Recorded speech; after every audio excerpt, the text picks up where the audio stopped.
The Independent National Electoral Commission has turned down appeals by the 18 registered political parties in the country to extend the June 3rd deadline fixed for the conduct of party primaries.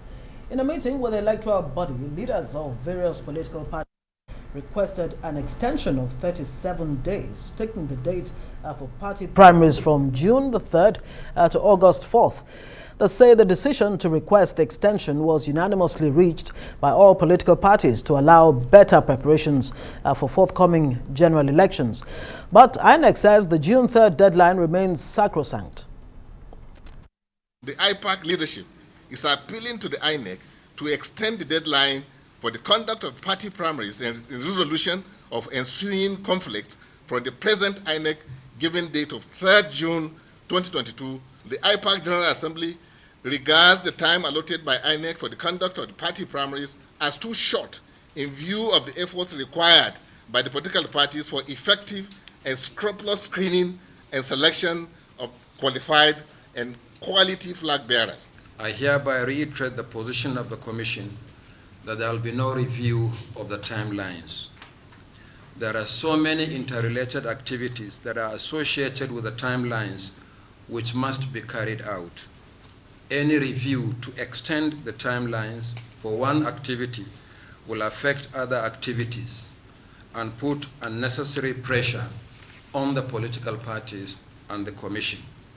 This will ultimately result in more complications than what the extension seeks to achieve. Therefore, the Commission will not review the timelines.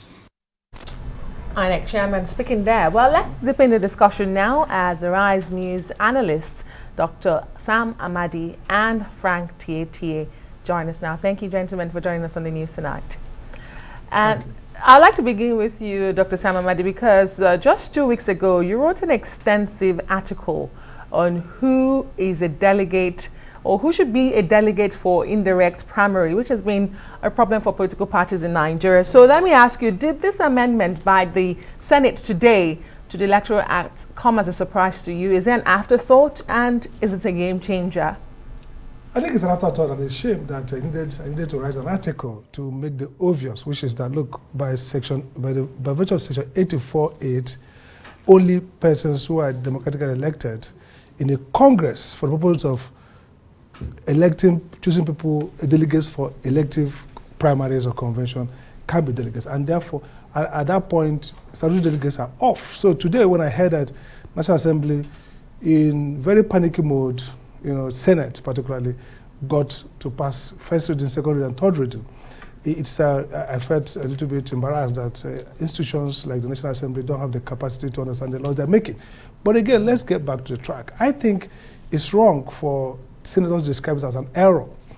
If you look at the legislative history of that Electoral Act, at the first time they had only direct primary, which presupposed that they wanted to take away the power of party bureaucrats and so-called elected or former political office leaders from electing the candidates. So they wanted everybody to go through a process of democratic election. That was the reason why the first version didn't have indirect primary, where you used to have the statutory delegates. Of course, politicking brought it back, and still they kept that proviso that says everybody has to be elected. So I think it's within their powers to amend laws, but again, this is self-serving. Clearly, it's not true to say it's their right to be delegate. Nobody has the right to be a delegate. The political systems are constructed in different ways. And going the history of Nigeria, the political hijack of democratic process in parties by party entrepreneurs, I think it was a very good intervention to say that delegates who go for primary to elect the candidates should themselves be elected by the party members. So I don't think it's an error, even though I think it was a change from the old order. And that's if you look at this Electoral Act, the premise of it is that change. For example, INEC now has the powers to disqualify parties that fail to do things. It didn't have it before. So my reading is that this is an intended innovation, which the National Assembly, for the purpose of getting themselves to be delegates themselves, why should a former president who is not run for office be an automatic delegate? So clearly, they are amending the laws hastily, and at the end of the day, we're going to have Electoral Act that may be a patchwork And that's regrettable. All right, let me bring in Frank Tietie. I wonder what you think about this. Was this an intended error on the part of the National Assembly, in spite of the fact that the Senate President, you heard him there, say that this was an unintended error? And what do you think about the timing too? I mean, it's just 8 days to the primaries. What do you make of all of this? Well, thank you very much. It shows to you how self-centered our political class is. When it comes to issues that affect them, they throw away all sorts of encumbrances and proceed with an unprecedented speed. They would not respond to matters of serious national emergencies like universities that have been shut down for months. They will not respond to the suffering of Nigerians. They will not make quick laws to address fuel scarcity and all of those things that affect Nigerians. But once it affects them, they will throw all sorts of procedures that are required to the wind and adopt very strange procedures of going through processes that usually have the record time of 2 years, 3 years, and then they do all of that in one day. It's a shame. Well, I agree with my mentor over there that it is not unintended, because originally, the delegates constitute an aspect of serious corruption in the electoral process. They are the ones that are often bribed. They are the ones that are often given elected in such, appointed, especially by the governors, in such strange manners. Unfortunately, the problem, what should really bother us is how it happened that it became an oversight.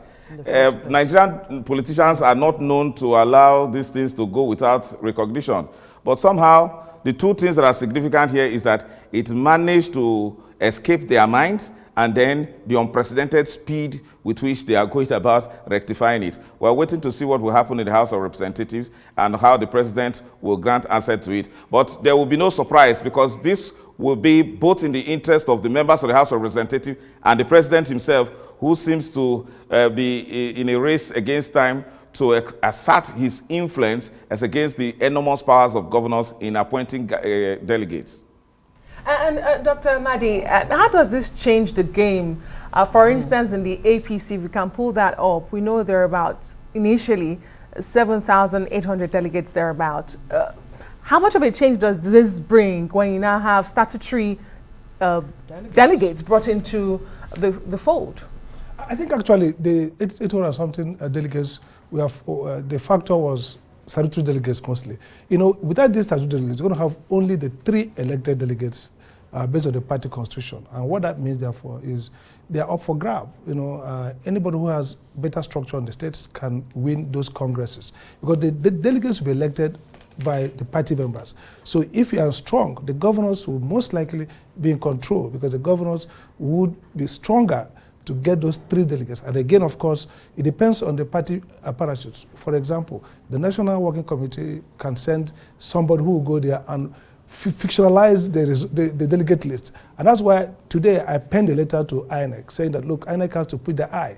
Every delegate Congress that doesn't follow the rules, where INEC agents themselves report that it was fraudulent, INEC should disqualify delegates arising from it. So to answer your question, I think you see the governors gain, the president, those who are going to appoint some of these officers who are there, most of them are persons who are in the National Assembly, principal officers, governors, deputy governors. So it creates a bigger control for institutional players. The president can easily talk to principal officers than he can talk to people on the ground. So if you do this, the president wins a lot.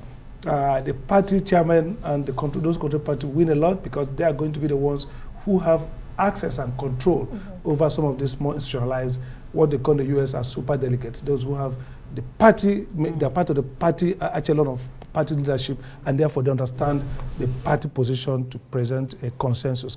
Ultimately, the INEC has to probably issue some directives on this, because I don't know whether this, I mean, some of them, Congress has happened, positions have been taken, where will this sort out, and wait for the House of Reps. But I think it will pass through, basically.